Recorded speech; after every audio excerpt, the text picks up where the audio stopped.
Hi everyone. Today I'll be discussing the compliance requirements on exporting non-food products, specifically soil amendments to the United States. This presentation will guide you through the essential steps to ensure your products meet US regulations, making your export process smoother and more efficient. Let's get started. For our agenda, first we have understanding supplier requirements for US shipments, followed by why compliance matters. Next are the basic supplier requirements for shipping to the US, then the additional requirements for supplying larger companies. Finally, we have ensuring compliance before shipping. Let's begin by setting the context. When we talk about entering the US market, especially with products like liquid amendments that involve animal manure, what's expected goes well beyond just product quality. US buyers are operating in a compliance heavy environment and they're looking for partners who understand that. So it's not just about having the right formula, it's about showing control over your sourcing, your treatment process, and how you communicate all of that through documentation. That level of reliability and transparency is what builds trust with US companies, and it's often what sets successful suppliers apart.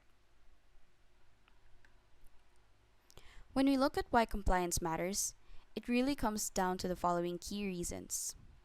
First, without meeting regulatory requirements, products simply won't be allowed into the US market, so clearance is the foundation. But beyond that, buyers need confidence.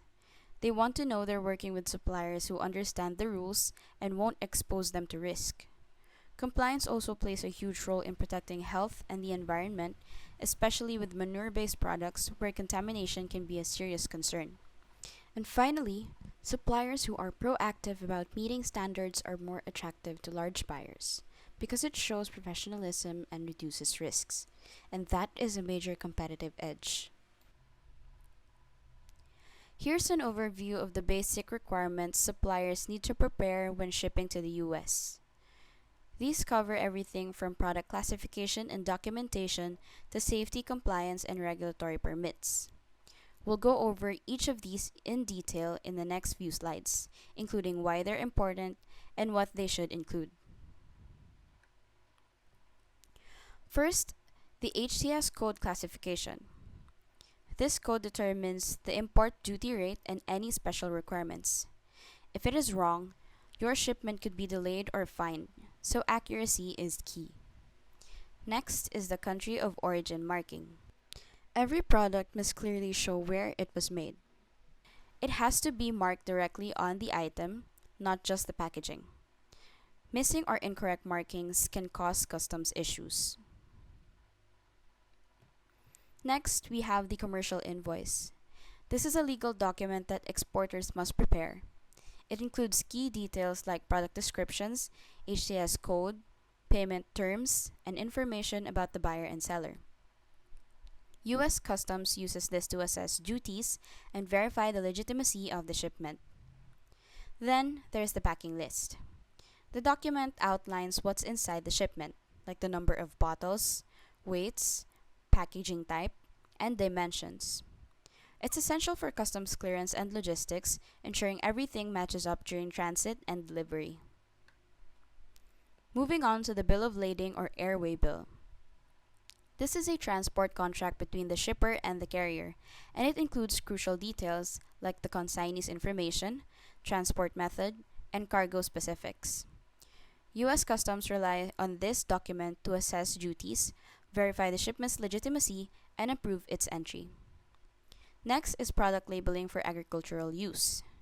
The label must clearly state that the product is meant for agricultural purposes and include necessary details like safety warnings, ingredients, and how the manure was treated.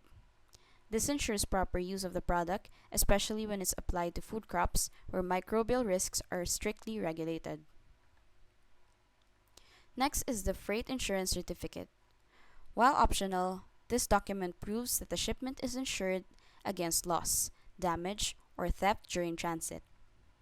Many buyers see this as essential to safeguard both parties from financial loss, especially when shipping internationally. Now we have the US EPA compliance check. For products like animal-based substances or microbial products, the EPA may require verification that your product doesn't fall under regulated pesticides or harmful substances. A self-declaration or an official ruling from the EPA may be necessary to confirm compliance. Next, let's talk about the USDA APHIS import permit. The U.S. Department of Agriculture, through APHIS, requires a permit for importing products that contain or are derived from animal manure. This permit ensures that the product has been treated to prevent the introduction of diseases or pests that could affect U.S. soil systems. Next is the Material Safety Data Sheet, or SDS and MSDS. This document provides detailed information about the chemical and safety characteristics of your product, including how to handle, store, and deal with potential hazards. For manure-based liquids, an SDS is especially important to ensure safe use during transport, application, and in emergency situations. Now, the Certificate of Analysis, or the COA. This document is issued by either the manufacturer or a third-party lab that confirms that the product meets specific microbial and compositional standards. For animal manure amendments, this typically includes testing for pathogens like E. coli and Salmonella, heavy metals, and nutrient content. It ensures that the product is safe and effective for use. Lastly is the manufacturer's declaration on animal manure treatment.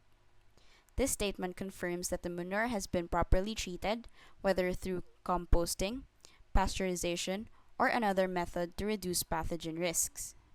This declaration is often required to meet USDA APHIS standards and is key for buyer confidence, especially when the product will be applied to food crops.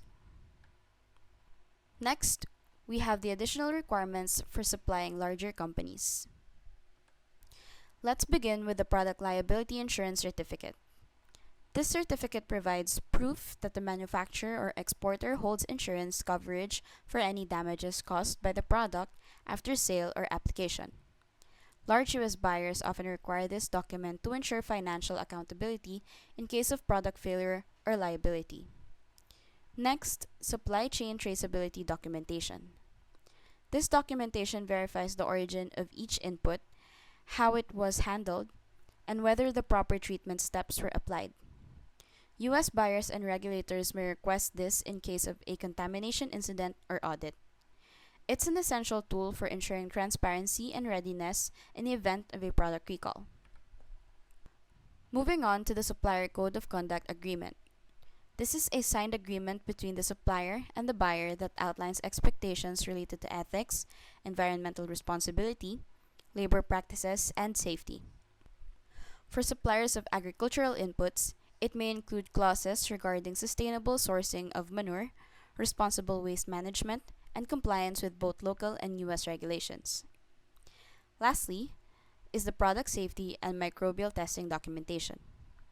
This includes laboratory test results verifying the absence of harmful pathogens like E. coli, Salmonella, and Listeria, as well as information on the product's microbial load and pH levels. This documentation reassures buyers that the product is safe for agricultural use and complies with USDA and EPA guidelines. Finally, we'll go over how to ensure compliance before shipping your products. First is confirm the HTS code and complete documentation. It's important that the product is classified correctly and all required documents are in order. Next, verify labeling meets U.S. requirements. Double-check that all product labels comply with agricultural labeling standards, including safety, usage, and ingredient information. Next, make sure test results and permits are ready. Ensure that your certificate of analysis, microbial testing, and any necessary permits like those from the USDA or EPA are all prepared and accessible. Finally, check packaging and handling labels. Packaging should be properly labeled for handling during transit, including fragile labels if applicable, and packaging should comply with U.S. requirements for labeling. And that concludes my presentation. Thank you so much for listening. If you have any questions or need support, feel free to reach out to us. You can contact us at csuccess@consultaireinc.com or hello@consultaireinc.com, or call us at 1-202-982-3002. You can also learn more about our services at fsvpservices.com. Now, let's build your brand and grow together. Thank you.